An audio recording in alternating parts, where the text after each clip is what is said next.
Now, Storm Tracker 12 weather with Chief Meteorologist Matt Hoffman.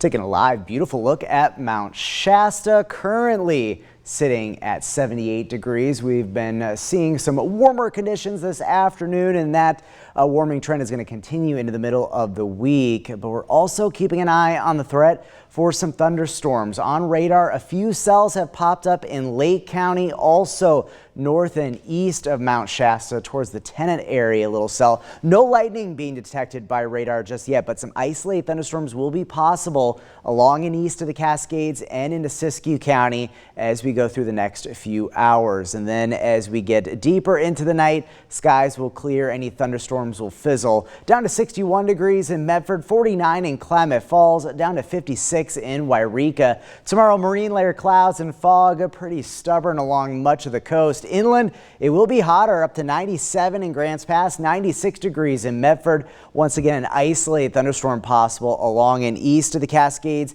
and into Northern California. We'll top out around 86 degrees in Mount Shasta and 87 in Klamath Falls. Tomorrow, the Curry County Fair beginning in Gold Beach, and notice it stays on the cooler side as we go through the week. Also looking at a fair amount of marine layer clouds and fog each day. Slight chance of a shower on Friday, but inland, it's going to stay on the hotter side the next couple of days. Highs in the mid-90s in the Rogue Valley, but notice by Thursday and Friday, planning that hike in the afternoon. Keep an eye to the sky. There will be the threat for a thunderstorm even in the Rogue Valley. Good chance for storms, scattered storms for the basin Thursday and Friday. Notice a little bit of a cooling trend to wrap up the work week. Here's Stormcast. As we head through the day tomorrow, we will expect those clouds to start to billow up and just a slight chance of a thunderstorm. They'll stay fairly isolated in the region.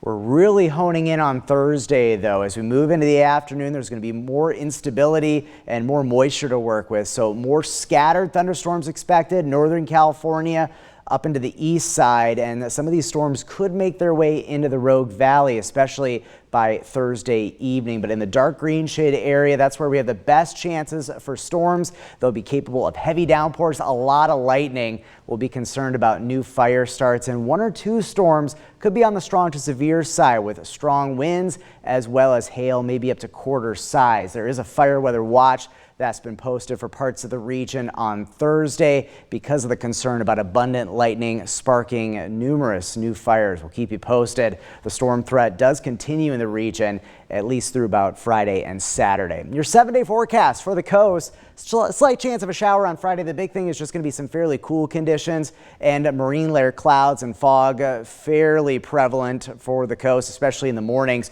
Northern California, good chances for storms on Thursday and Friday. They should be much more widespread throughout Siskiyou County. The Klamath Basin also looking at some stormier weather as the week progresses, especially for Thursday. Some of these storms could be on the strong to severe side. We'll be keeping a close eye on that.